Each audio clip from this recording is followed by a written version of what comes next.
ver todo el tema, todos los sacramentos. Ahí, bien, empezó a grabar.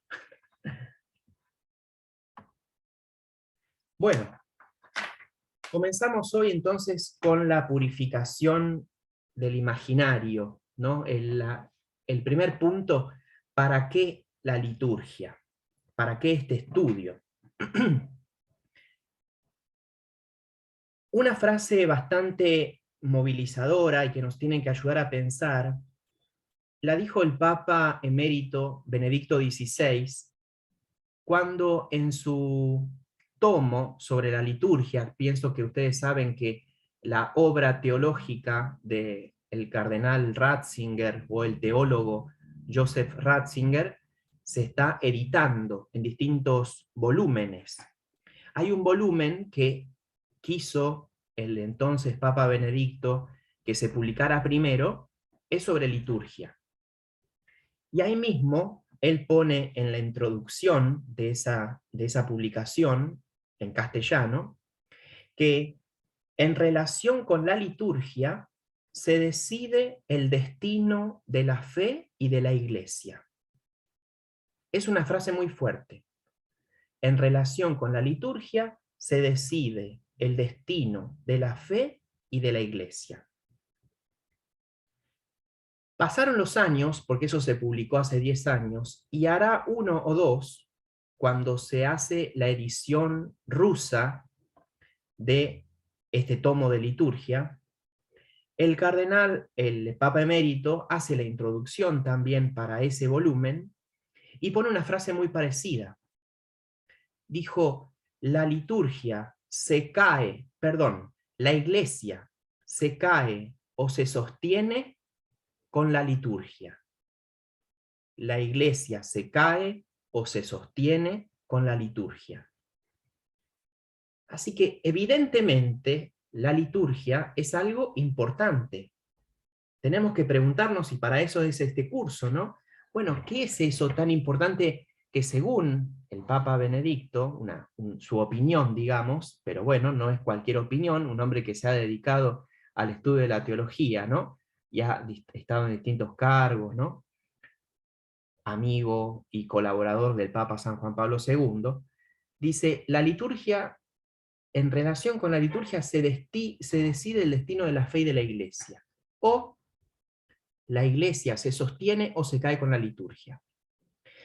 Porque vamos a ir viendo que la liturgia, en la liturgia, se da el contacto con Dios.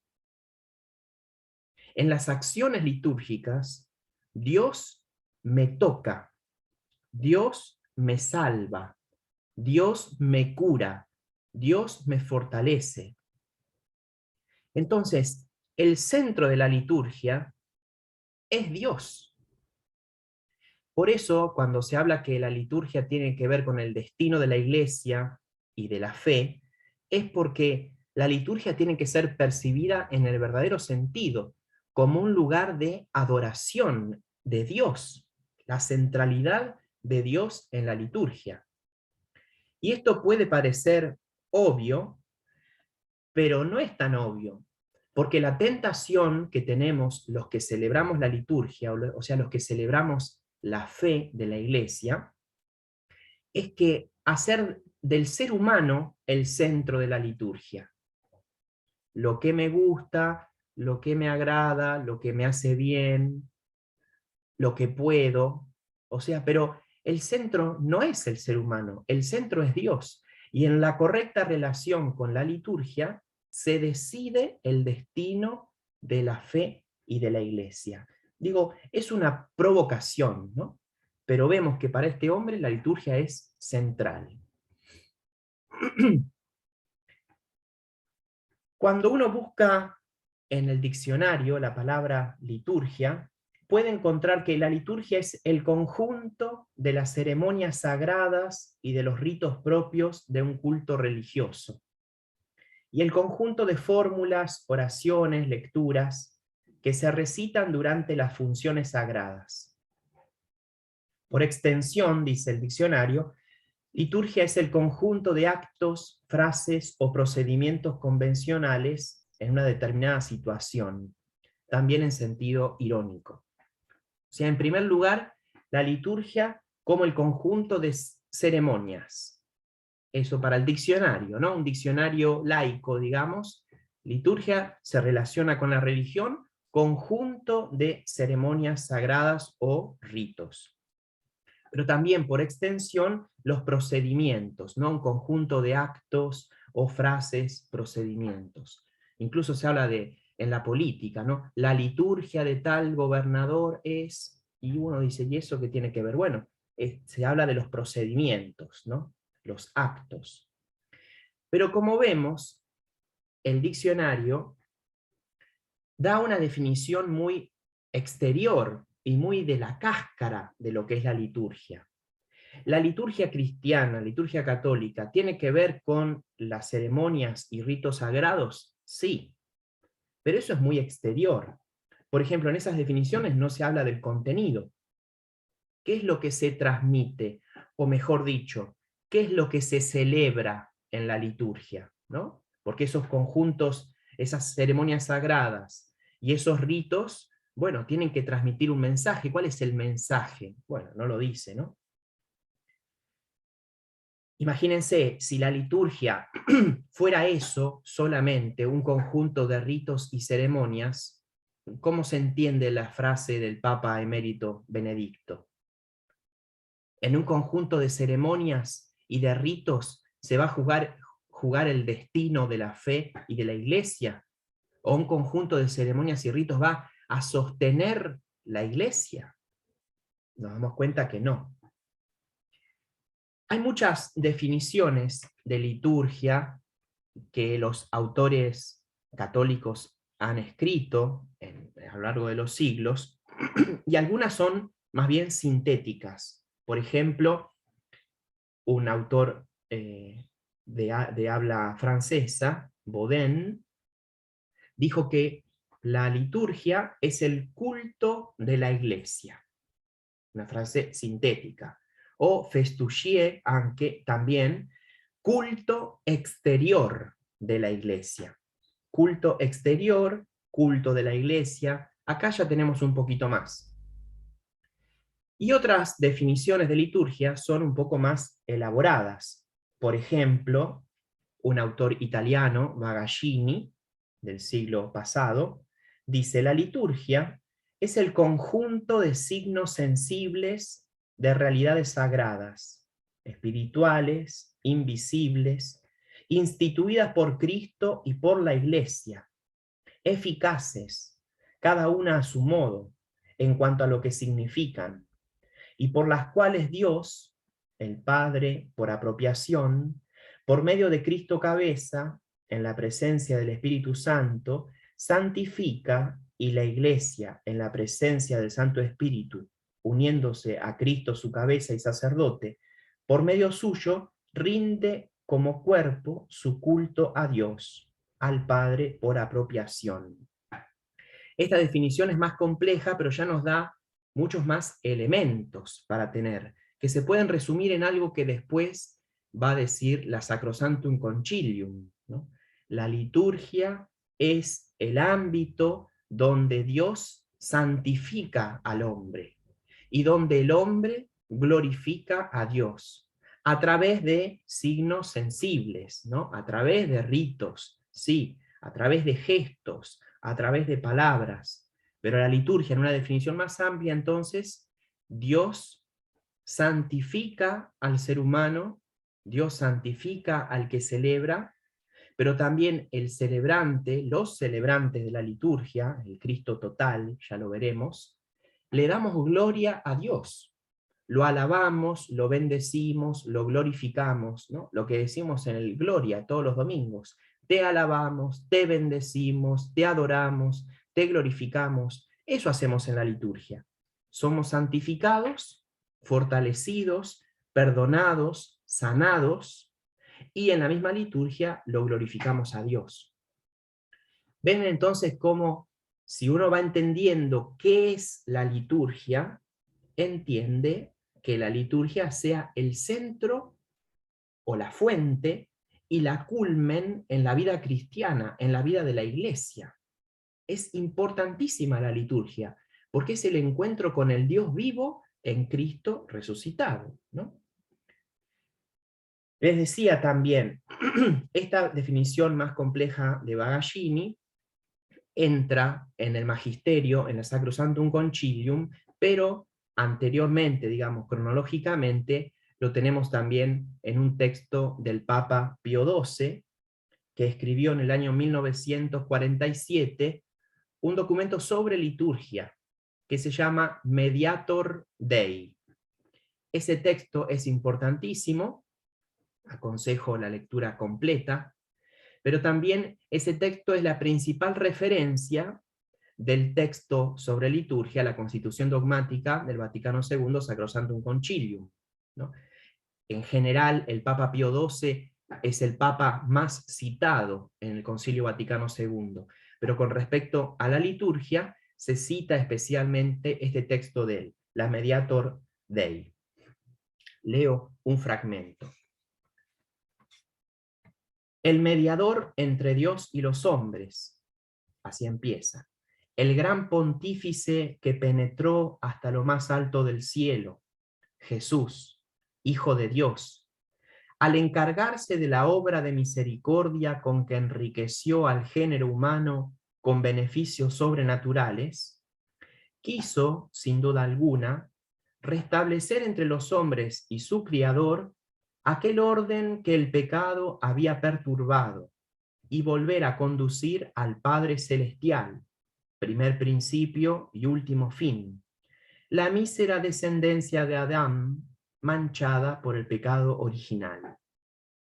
Quiso, pues, el divino Redentor, que la vida sacerdotal por él iniciada en su cuerpo mortal, con sus oraciones y su sacrificio, en el transcurso de los siglos, no cesase en su cuerpo místico, que es la Iglesia.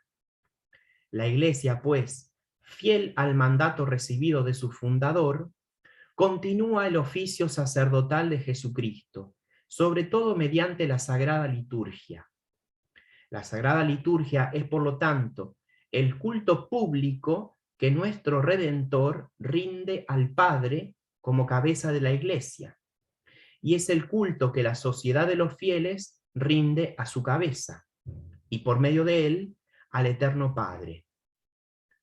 Para decirle simplemente, la liturgia es el culto integral del cuerpo místico de Jesucristo, esto es, de la cabeza y de sus miembros. Por lo tanto, no tienen una exacta noción de la liturgia aquellos que la entienden como una parte solamente externa y sensible del culto divino, o como un ceremonial decorativo. Y no están menos equivocados aquellos quienes la consideran como una mera suma de leyes y preceptos, con los cuales la jerarquía eclesiástica ordena el cumplimiento de los ritos.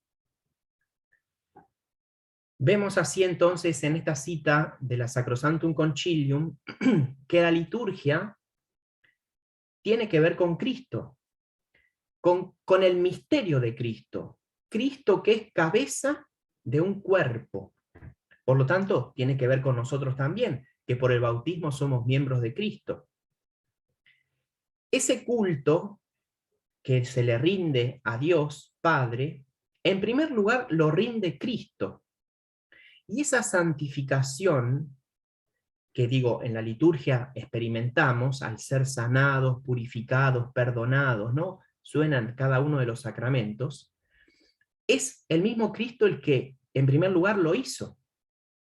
Por eso, lo que se destaca en la definición de liturgia de la Mediator Dei, del Papa Pío XII, es que la liturgia es el ejercicio del sacerdocio de Cristo. Ejercicio del sacerdocio de Cristo. El sacerdote es el mediador entre Dios y los hombres. Cristo es el sumo sacerdote o el sumo pontífice.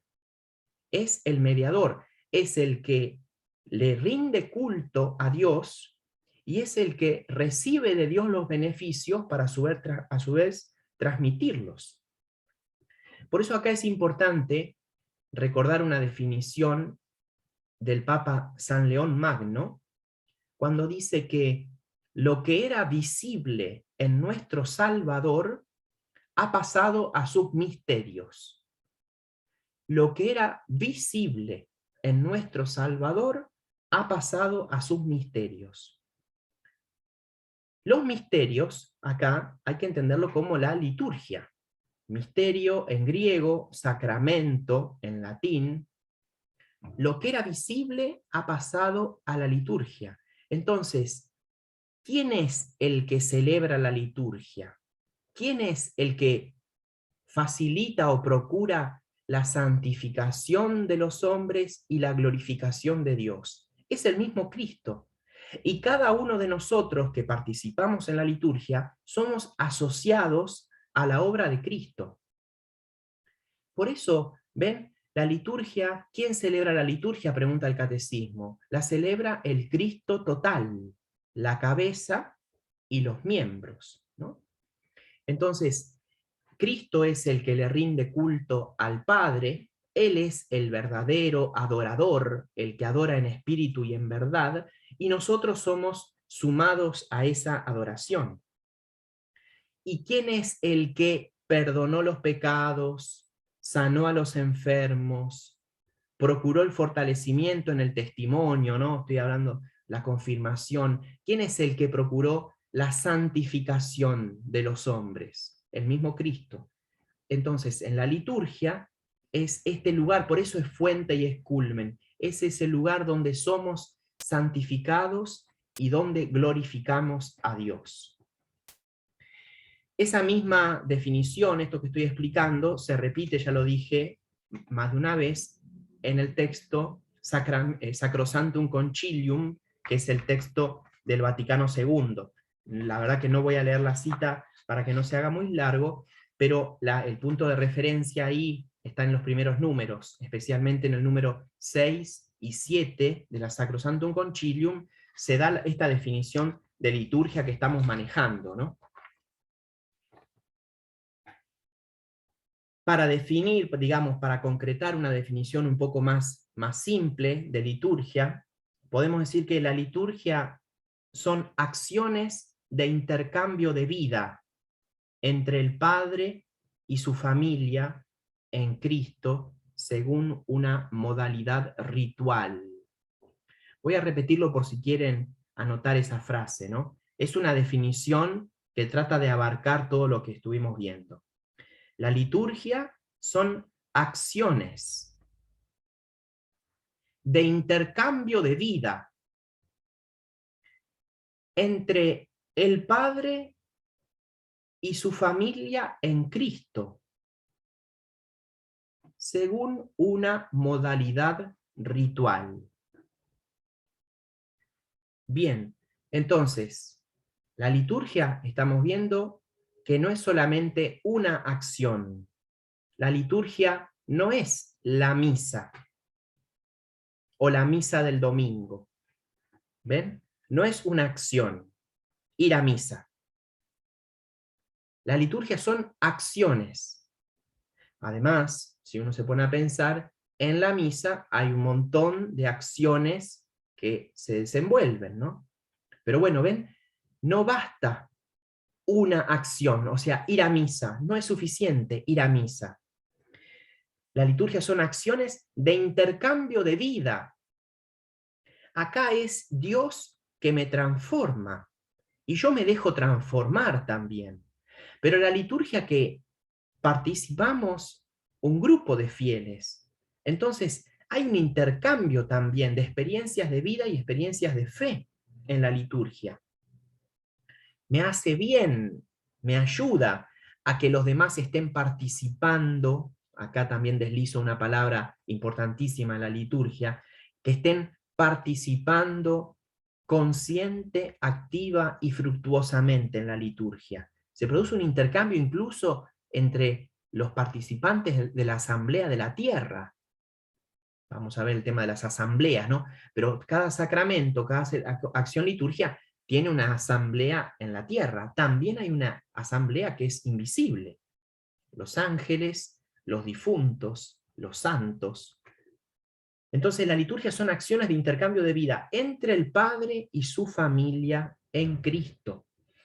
Por eso les decía, ¿no? Nosotros fuimos incorporados a Cristo por el bautismo, por los sacramentos. Somos iniciados en la vida de Cristo. El bautismo, la confirmación, la comunión, son los sacramentos de iniciación cristiana. Uno se inicia en esa configuración con Cristo. Lo que dice San Pablo, si hemos muerto con Cristo, resucitaremos con Él, ¿no? El con resucitar, convivir, San Pablo ahí inventa algunas palabras para hablar de esta identificación con Cristo y con su vida. Según una modalidad ritual, termina la definición, hay ritos, ¿no? Hay ritos que cumplir, hay ropa determinada para usar, hay lugares específicos donde celebrar, hay ritos. Pero ven, la liturgia no son los ritos. La liturgia no son las acciones que uno tiene que cumplir, o menos todavía, la ropa que uno tiene que usar. Todo eso tiene su lugar en la liturgia, pero la liturgia es la fuente y la culmen de la vida cristiana. La fuente desde donde se emana toda la vida de Dios, porque Dios ahí nos salva, nos purifica, nos fortalece, nos consuela, nos alimenta. Dios nos alimenta, por eso es la fuente, la liturgia, pero también es la culmen, porque yo todas las cosas que hago en la tierra, o todos los actos de devoción, ¿no?, apuntan a un encuentro personal con el Dios vivo en Cristo, ¿no? Y en la liturgia es donde verdaderamente se da ese encuentro. Pasamos al siguiente punto. ¿Cuáles son las acciones litúrgicas? Estuve mencionándolas, pero ahora de un poco más ordenado. En primer lugar, las acciones litúrgicas son los sacramentos. Luego tenemos la liturgia de las horas y los sacramentales. Sacramentos que recuerdo, ¿no? No vamos a desarrollarlos, pero en orden, como decíamos recién, los sacramentos de iniciación, el bautismo, la confirmación y la comunión. Los sacramentos de sanación son la penitencia y la unción de los enfermos. Y los sacramentos que se refieren al servicio, el orden sagrado y el matrimonio. La liturgia podemos resumirla, pero no podemos reducirnos a eso. ¿La liturgia tiene que ver principalmente con los sacramentos? Sí, porque los sacramentos, como decía San León Magno, es lo que custodia la vida de Cristo, lo que era visible en nuestro Salvador ha pasado a sus sacramentos. Lo que hacía Cristo en la tierra, caminando por Tierra Santa, ha pasado a los sacramentos. Entonces, en primer lugar, los sacramentos. Pero también la liturgia de las horas es una acción litúrgica, donde la Iglesia nos facilita a todos, y el Concilio Vaticano II amplió y difundió, y a mi entender todavía falta recorrido, el uso de la liturgia de las horas por parte de los fieles, como una herramienta y un elemento concreto para santificar el tiempo. Nosotros estamos más bien acostumbrados a santificar o consagrar los lugares y las cosas, ¿no? Pensemos la bendición de un auto o la bendición de una casa. Bien, eso tiene que ver con el espacio. Y el tiempo, porque el tiempo es otra dimensión en nuestro mundo. Entonces, ¿cómo se santifica el tiempo? La liturgia de las horas, las laudes, el oficio de lecturas, las horas intermedias, tercia, sexta, nona, vísperas 5 y completas, usando sobre todo los salmos, los 150 salmos y lecturas, tanto del Antiguo, del Nuevo Testamento, de los padres de la Iglesia o del Magisterio. Tenemos ahí un elemento concreto para santificar el tiempo, para santificar el día, para santificar las horas del día. Por eso el nombre con el que reconocemos a este elemento, incluso es un libro en la iglesia, liturgia de las horas, ha tenido distintos nombres, breviario también, ¿no? Pero liturgia de las horas es el más reciente y quiere reflejar esta intención, que se santifiquen los momentos del día, las horas del día, a la mañana, mediodía, media tarde, tarde y noche, ¿no? La presencia de Dios en el tiempo también. Y los sacramentales también son acciones litúrgicas. Los sacramentales, que tienen que ver fundamentalmente con las bendiciones de la iglesia, los sacramentales fueron instituidos por la iglesia, diferencia con los sacramentos. Los sacramentos fueron instituidos, fueron pensados por Cristo, ¿no? Los 7 sacramentos. En cambio, los sacramentales, que hay muchísimos, son instituidos por la iglesia. Porque los sacramentales son instituidos para disponer, preparar a la recepción de un sacramento, ¿no? Santifican distintas circunstancias de la vida. Hay bendiciones de personas, de alimentos, de cosas, de lugares, y algunas de esas bendiciones tienen un efecto permanente, en el sentido de que hablamos también de consagración. Uno bendice el cáliz, por ejemplo, que se usa en la misa, lo bendice y de alguna manera ya lo separa, no va a usar el cáliz para otra cosa más que para celebrar la misa, ¿no? O lo mismo un ornamento. Entonces, tienen esa bendición tiene como un efecto en la cosa que hace que la cosa se separe y se consagre, la separemos para el culto sagrado, ¿no? Y también acá hay un sacramental que llama mucho la atención incluso a las personas que no tienen fe, llamativo, que es el tema de los exorcismos. Los exorcismos también son sacramentales, ¿no? De hecho, cada vez que se bautiza una persona, un niño o un adulto, se le realiza un exorcismo.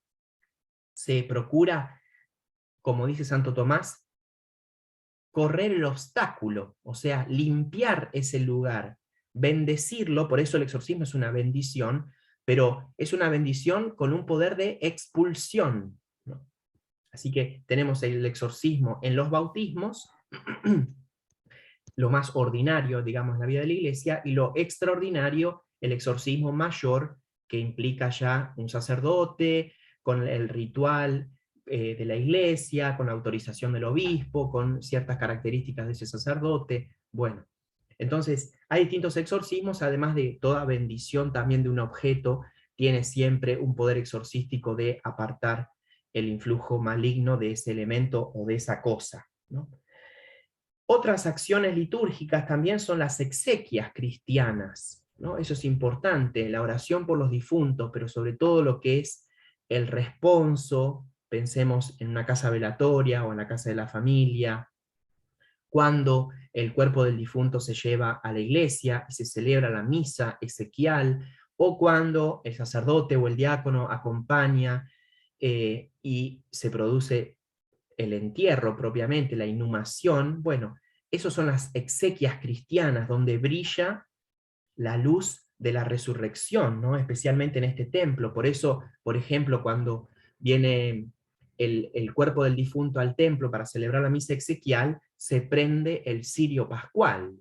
El cirio pascual, que en este tiempo de Pascua está tomando un lugar privilegiado en nuestros templos, llaman la atención. Bueno, cuando se celebra una misa exequial, adelante del féretro se enciende, se pone el cirio pascual, porque es el misterio pascual de Cristo lo que ilumina este misterio de la muerte humana, ¿no? Entonces, en primer lugar, se reza por ese difunto, pero también los que participamos de las exequias, también recibimos ese anuncio pascual, ese anuncio de la resurrección, ¿no? Bien, y después hay otras acciones que prolongan la vida litúrgica de la iglesia. No son propiamente acciones litúrgicas, pero se relacionan con la liturgia porque prolongan estas celebraciones primeras, ¿no? Especialmente el bautismo, los sacramentos, la liturgia de las horas y los sacramentales. Esas acciones que llevan a la liturgia o son prolongación, tienen que ver con la veneración de las reliquias, las procesiones, el Via Crucis, las danzas religiosas, las medallas, ¿no? La imposición de medallas, escapularios, o sea, hay acciones que nos llevan o son una prolongación de la liturgia, no son estrictamente acciones litúrgicas en este sentido que veníamos viendo, pero sí están relacionadas, ¿no? La Iglesia las tiene. Bien, pasamos al siguiente punto, la finalidad de las acciones litúrgicas. Acá otra cita también famosa del entonces Papa Benedicto en Deus Caritas Est. Al comienzo nomás de esa exhortación decía: no se comienza a ser cristiano por una decisión ética o una gran idea, sino por el encuentro con un acontecimiento, con una persona, que da un nuevo horizonte a la vida y con ello una nueva orientación. No se comienza a ser cristiano por una decisión ética o una gran idea, sino por el encuentro con un acontecimiento, con una persona. La finalidad de la liturgia, de las acciones litúrgicas, es encontrarse con una persona. Claro que me puede servir un video o un libro que uno leyó o una imagen, pero en realidad ser cristiano implica el encuentro con una persona viva incluso. Más allá de los fenómenos místicos que Dios los puede regalar al que quiere, uno tiene que pedir esa fe y esa participación en la liturgia para encontrarse con una persona. Por eso la liturgia, con todo lo que vimos, todas las distintas acciones litúrgicas, se transforma en una escuela para aprender a amar a Dios trinitario. Cuando uno va viviendo las distintas celebraciones litúrgicas, va aprendiendo y tiene que pedir también lo que pidieron los apóstoles: Señor, aumentanos la fe, para que cada liturgia sea una profundización en ese encuentro con Cristo, ¿no? No sea algo rutinario o algo que tengo que hacer, no tengo que ir a misa. No, primero no es que tenés que ir a misa, digamos, no es una obligación así, ¿no? Hace poco les comentaba a los nenes de Primera Comunión el capítulo 6 del Evangelio según San Juan, donde Jesús da el discurso del pan de vida, ¿no? Y les dice 3 veces: yo soy el pan vivo bajado del cielo. O sea, se los remarca, imaginemos el énfasis y las caras de Jesús, no los gestos. Pero termina el discurso viendo Jesús que un montón de gente se paró y se fue. Estaban en la sinagoga de Cafarnaúm.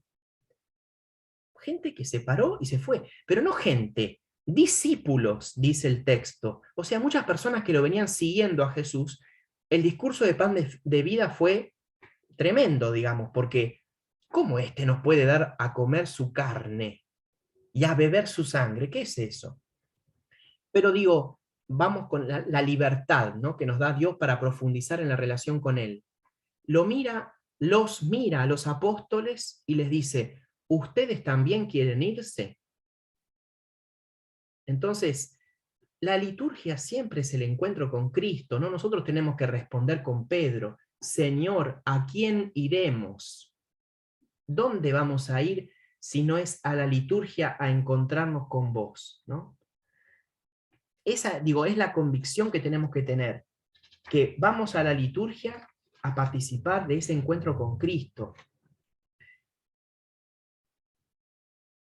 Miren, acá tengo un texto del Papa Francisco, el primer documento que escribió. Se llama Lumen Fidei, ese documento, ¿no? Dice: la Iglesia, como toda familia, transmite a sus hijos el contenido de su memoria. La fe necesita un ámbito en el que se pueda testimoniar y comunicar, un ámbito adecuado y proporcionado a lo que se comunica. Para transmitir un contenido meramente doctrinal, una idea, quizás sería suficiente un libro o la reproducción de un mensaje oral. Pero lo que se comunica en la Iglesia, lo que se transmite en su tradición viva, es la luz nueva que nace del encuentro con el Dios vivo. Una luz que toca a la persona en su centro, en el corazón, implicando su mente, su voluntad y su afectividad, abriendo las relaciones vivas y en la comunión con Dios y con los otros. Para transmitir esta riqueza hay un medio particular que pone en juego a toda la persona: cuerpo, espíritu, interioridad y relaciones. Este medio son los sacramentos, celebrados en la liturgia de la Iglesia. En ellos se comunica una memoria encarnada, ligada a los tiempos y lugares de la vida, asociada a todos los sentidos. Implican a la persona como miembro de un sujeto vivo, de un tejido de relaciones comunitarias. La liturgia, entonces, es ese ámbito donde uno se encuentra con el misterio. No es solamente la transmisión de una idea, sino el encuentro con Dios. Eso es la liturgia. Por eso procuramos, yo cuando leía que participa el cuerpo, ¿no? Cuando procuramos, por ejemplo, que el incienso que se usa en la liturgia sea un incienso rico, agradable, y no que te hagas toser, porque es horrible, bueno, uno está procurando que ese signo, ¿ven cómo participa el sentido del olfato en la liturgia? Ayude a participar al fiel completamente. ¿Ven? No solamente la nariz, pero incluso la nariz o el sentido del olfato participa en esa relación con Dios. Por eso los distintos signos de la liturgia. Lo mismo lo que tiene que ver con la vista, ¿no? Lo agradable de entrar a un templo que está ordenado, que está limpio, que está restaurado. Bueno, cada sentido, ¿no? Que el banco donde estoy sentado sea un asiento cómodo. También el sentido del tacto, cómo participa en la liturgia. Bueno, entonces es importante tener en cuenta esto, ¿no? Que la finalidad de la liturgia tiene que ver con este encuentro con Cristo. Con Cristo, que nos vincula con el Padre en el Espíritu Santo, ¿no? Cristo es la plenitud de la revelación de Dios. Bueno, pasamos al siguiente punto. ¿Cómo ha sido estudiada la liturgia? Porque nosotros en este curso estamos estudiando la liturgia. Esta es la clase de introducción, ¿no? Introducción, donde vamos hablando de distintos elementos. Pero no somos los primeros en reflexionar sobre la liturgia. Entonces, esto es importante. Estamos en el siglo XXI. ¿Cómo fue estudiada? ¿Cómo ha sido estudiada? Pero en primer lugar, les recuerdo cómo el Señor, el día de la última cena, ¿no? En la última cena, le lava los pies a los apóstoles. Pensémoslo eso como un rito o como una acción litúrgica, como un gesto de la liturgia. Les lava los pies, pero les pregunta: ¿entienden lo que acabo de hacer? Digo, extrapolemos un poco. Hay un gesto litúrgico que incluso nosotros lo hacemos. Tenemos la oportunidad, la opción de hacerlo en la liturgia latina, lavatorio de los pies. Jesús lo hizo y mirándolos a los apóstoles les preguntan: ¿entienden lo que acabo de hacer? Ven entonces esto de encontrarle la lógica, encontrarle el sentido o la razón a la liturgia, ya lo vemos en Cristo. Los cristianos siempre se han preguntado, para poder participar mejor, ¿qué significa ese gesto? ¿Qué significan esas palabras? ¿Qué significa esa cosa que está ahí que no estaba la semana pasada? ¿No? Entonces, el interés por el estudio de la liturgia, por preguntarse la liturgia, es algo que nos viene acompañando desde siempre. ¿Por qué? Porque nuestro Dios es un Dios, en el Evangelio según San Juan se habla del logos, es un Dios que tiene logos, es un Dios que tiene inteligencia. De hecho, en algunas traducciones se dice: en el principio existía el logos, el comienzo del Evangelio según San Juan. En el principio existía el logos. y el Logos estaba junto a Dios y el Logos era Dios. Por eso en las acciones litúrgicas hay Logos. Jesús es el Logos encarnado, es la inteligencia encarnada. En las acciones de la Iglesia, en las acciones litúrgicas de la Iglesia, podemos encontrar razones y por eso estudiarla. En primer lugar, esas acciones litúrgicas o el estudio de la liturgia, los santos padres, especialmente voy a mencionar a San Ambrosio, por ejemplo, o a Teodoro de Mopsuestia o Cirilo de Jerusalén, los santos padres estudiaron la liturgia en relación a los sacramentos de la iniciación cristiana, bautismo, confirmación y comunión, preparando a los catecúmenos para recibir los sacramentos, como que había dos posturas: explicar los sacramentos, explicar las acciones litúrgicas antes que las recibieran o después. Dijimos, ¿no? Los sacramentos son como el centro de la liturgia. La postura en estos padres es: o les explicamos los sacramentos antes que los reciban, o se los explicamos después. San Ambrosio, por ejemplo, él mismo dice que prefiere explicar las celebraciones, los sacramentos, después, para que la liturgia impacte en el ánimo de los fieles, en el alma de los fieles, que sea algo sorpresivo. Sorpresivo, por ejemplo, que en el bautismo te soplen en la cara. En el bautismo de iniciación cristiana de adultos en su momento, ¿no? El soplo de aire frío en la cara. Si ustedes se dan cuenta, se puede soplar aire frío o el aire caliente que sale de los pulmones, ¿no? Entonces, el aire frío, ¿qué es ese aire frío? ¿Por qué me soplaste aire frío en la cara? Eso es un signo exorcístico, que es parte del sacramento del bautismo. Entonces San Ambrosio prefería explicar después las celebraciones para que la liturgia impacte. O Cirilo de Jerusalén prefería explicar antes, porque decía que al explicarles antes la celebración, bueno, iban a estar preparados de otra manera para vivirlo, ¿no? Para vivir el significado y el sentido de esos ritos. O sea, como que hay dos corrientes distintas de cómo se va estudiando, cómo se va viviendo la liturgia. Avanzamos un poco en la historia, siglo VIII, siglo IX, y ya se estudian los distintos ritos, ya se desarrollaron, se consolidaron, ¿no? Pero acá se estudia la liturgia también en relación a los sentidos de la Biblia. No sé si lo recuerdan, pero la Biblia, los textos bíblicos, el catecismo habla de dos sentidos del texto bíblico: un sentido literal y un sentido espiritual. En sentido literal, lo que dice el texto, ¿no? Pero un sentido espiritual es lo que significa ese texto, lo que significa en relación a la vida de Cristo, a la vida de los fieles, o una significación eterna, la significación en la vida eterna.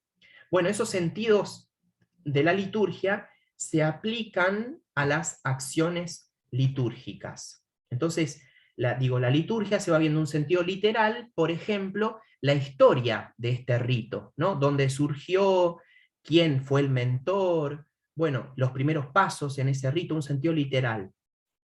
Pero después, este rito que tiene una significación en la vida de Cristo. Bueno, bien, esto significa tal cosa en la vida de Cristo. Y en la vida de los fieles, ¿qué puede significar eso? ¿No? Son aplicaciones que uno va haciendo. Y en relación a la vida eterna, ¿qué significa? Así que la liturgia se va estudiando en relación también con el método del estudio de la Biblia. Ya en el siglo XVI o siglo XVII aparecen muchas publicaciones de las fuentes litúrgicas. Imagínense que acá surgió la imprenta, está la posibilidad de publicar, ¿no? De imprimir cosas, así que se imprimen fuentes antiguas y se empieza incluso a transformar en algo con mucho más fundamento histórico el estudio de la liturgia, ¿no? Hay un montón de libros antiguos que uno, cuando se dedica al estudio de la liturgia, tiene que consultar como fuente, ¿no? Fuentes en distintas lenguas, obviamente. Pero bueno, también pensemos que en el siglo XVI la Iglesia tiene todo este problema interno con los protestantes, ¿no? Toda una revolución interna de justificar también muchas cosas que se hacían, porque los protestantes justamente empiezan a protestar por cosas que parecía que tenían origen en la Edad Media. Entonces la Iglesia, con un estudio, ¿no? Los estudiosos fundamentando las cosas en la historia, ¿no? Por eso importantísimo el conocimiento de los padres de la Iglesia. Bien, también el tema del surgimiento de los seminarios. Después del Concilio de Trento, en Occidente se hace mucho hincapié en la formación sacerdotal. Entonces, ven, el estudio de la liturgia se va como estructurando. Después, ya en el siglo XVIII, XIX, aparecen muchos manuales de liturgia y se hace un hincapié más bien en el estudio de las rúbricas. Las rúbricas son, están escritos en rojo en los libros litúrgicos y tienen que ver con cómo celebrar el sacramento, dónde celebrarlo, qué cosa usar. Entonces, como que la liturgia se orienta al estudio de las rúbricas. Aparecen muchos manuales rubricistas, digamos, ¿no? Como que reducen la liturgia a eso. Y ya vimos que la liturgia no son las rúbricas. En las rúbricas tenemos que encontrar, o desarrollando las rúbricas tenemos que encontrarlo a Cristo. Entonces los manuales, aparecen manuales que son importantes, de rúbricas, pero que la liturgia, sobre todo siglo XVIII, XIX al principio, aparecen estos manuales. Y finalmente este desarrollo de la liturgia sigue en el siglo XX, y tenemos, ya vamos a llegar a la Sacrosanctum Concilium, mencionamos al principio, pero interesante que los distintos manuales de liturgia y los distintos estudios tienen como tres grandes líneas. Un desarrollo histórico de la liturgia, donde la primera comparación es que así como un ser humano, así como un ser vivo, mejor dicho, se va desarrollando, es el mismo ser vivo, pero va creciendo, van apareciendo partes nuevas, digamos, se va vitalizando. Bueno, lo mismo la liturgia. El núcleo, el corazón es uno solo, pero se va desarrollando, ¿no? Esta relación con Dios, ¿no? A través de gestos y palabras. Entonces, en el siglo XX aparece todo este estudio de desarrollo histórico, también el aspecto pastoral, o sea, cómo la liturgia influye en la vida de los fieles y cómo la vida de los fieles también puede influir en la liturgia, ¿no? Entonces acá se plantean mucho de cómo acercar la liturgia a los fieles a través de manuales, a través de cursos, a través de charlas, ¿no?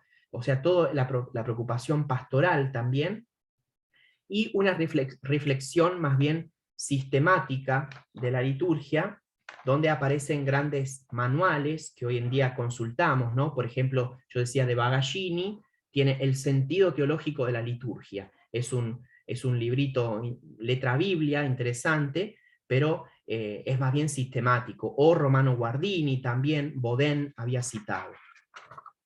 Bueno, para concluir, como resumen,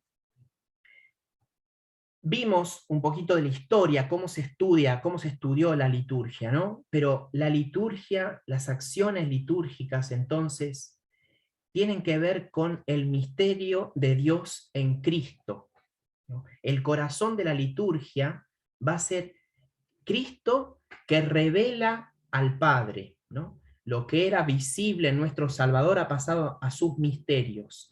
Entonces, en este curso, en este estudio de la liturgia, al ir conociendo un poco la historia de la ciencia, o en comparación con otras liturgias de los otros cristianos, ¿no? Porque sabemos que existen liturgias orientales también, tenemos que ir viendo que la centralidad de la acción litúrgica es la acción de Cristo. Cristo que le rinde culto al Padre, y en esa acción de Cristo nosotros somos asociados. La liturgia es el ámbito privilegiado para encontrarnos con Cristo. Recordemos cuando Jesús asciende, le dice a los apóstoles: yo estoy con ustedes hasta el fin del mundo. ¿Dónde está Cristo? Cristo está en la liturgia. La liturgia es la fuente y es la culmen de la vida cristiana. Entonces, en ese encuentro, en la liturgia, en los sacramentos, en los sacramentales, en la liturgia de las horas, en las distintas acciones que nos llevan a Cristo, lo fundamental es este encuentro con Cristo vivo, donde me sana, me purifica, me fortalece, me alimenta, esa sería la dimensión descendente de la liturgia, pero también en ese recibir de Dios, nuestra acción de gracias. Te alabamos, te bendecimos, te adoramos, te glorificamos. Bueno, yo concluyo acá mi exposición. Si alguien tiene alguna pregunta, algunos minutitos tenemos como para responder o algún comentario. Buenos días, hermanitos. Los que quieran hacer preguntas, levanten la mano. Les recordamos que la clase va a quedar grabada, así que si tal vez no pudieron anotar fielmente algún texto o alguna cita que hizo el padre, lo pueden después consultar en la grabación. Las preguntas que sean justamente aquellas puntuales para poder responder, ¿sí? Cualquier cosa consultan, porque la verdad que el padre ha sido muy claro y ha ido despacio, todos hemos podido anotar. Gracias, padre, por eso. Bien, Irma.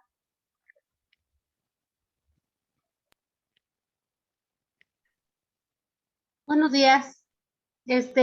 Mi pregunta es, padre, usted comentó, si no escuché, o si escuché correctamente, el cirio pascual, entonces, ¿no se enciende todas las misas que se celebran en el transcurso del año?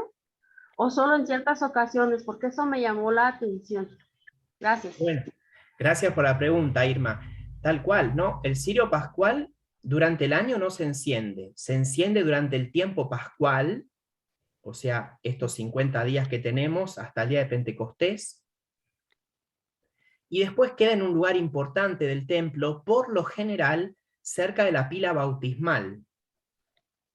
Cerca de la pila bautismal, porque se va a encender en cada bautismo. Recordemos que casi al final de la celebración, uno de los ritos ilustrativos del bautismo es que se toma la luz del cirio y a los padres y padrinos se les confía la misión de acrecentar esta luz para que este niño viva como hijo de la luz. O sea, no es que lo ponemos en el fondo o escondido o atrás de no sé qué cosa.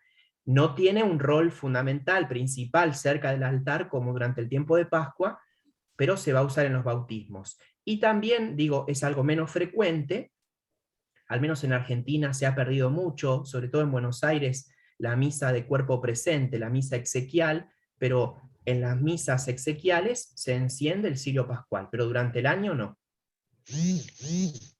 Gracias, esa es mi duda. Gracias. Buenos días. Gracias. Silvia. Sí, buenos días, padre. Yo lo que no me quedó claro...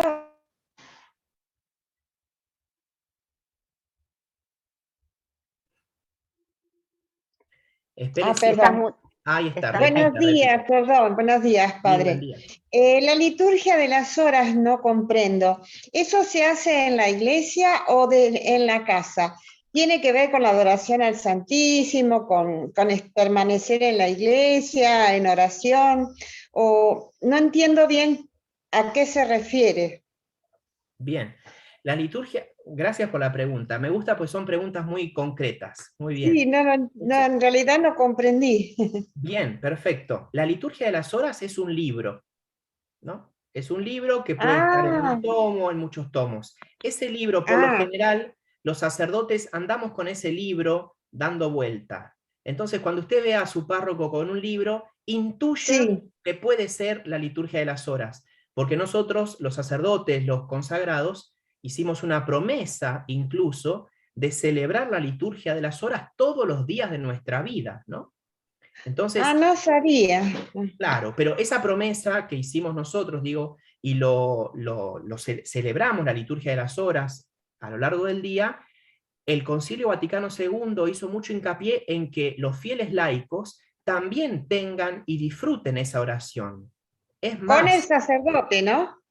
No, no necesariamente. Hay sí celebraciones comunitarias que se hacen en la iglesia. De hecho, el texto de la Sacrosanctum Concilium habla de celebrar las vísperas, sobre todo el día domingo. O sea, que la comunidad cante la alabanza vespertina al Señor en comunidad. Y antes o después celebre la misa. Pero si no, uno celebra la liturgia de las horas en su casa, en el parque.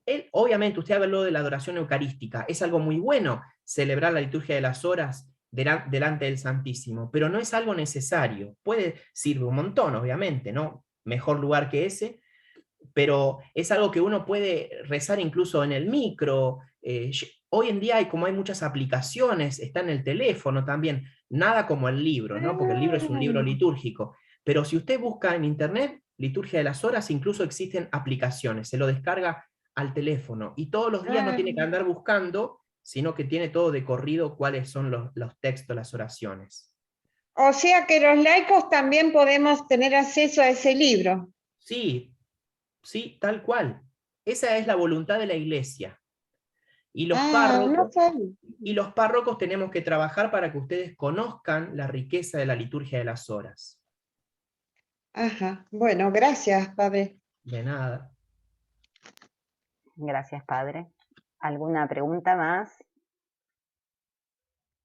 Es muy enriquecedor la liturgia de las horas. Sí, qué bueno, nos desconocía. Bueno. Siempre se aprende. ¿Hay alguna otra pregunta? ¿Algún hermano que tenga alguna otra pregunta más? A ver. Si no, Mariela, Sí, Mariela, lo que estaba pensando, que la próxima clase, al inicio, podemos, porque vos decías que yo hablo despacio, me parece que yo hablo muy rápido, porque me apasiono, me agarro como velocidad, pero no, digo, si alguno, digo, en la reflexión en la semana, o si quiere ver el video, le surge alguna pregunta, los primeros minutos, 5 minutos de la próxima clase, podemos dedicarlo a esto, digamos.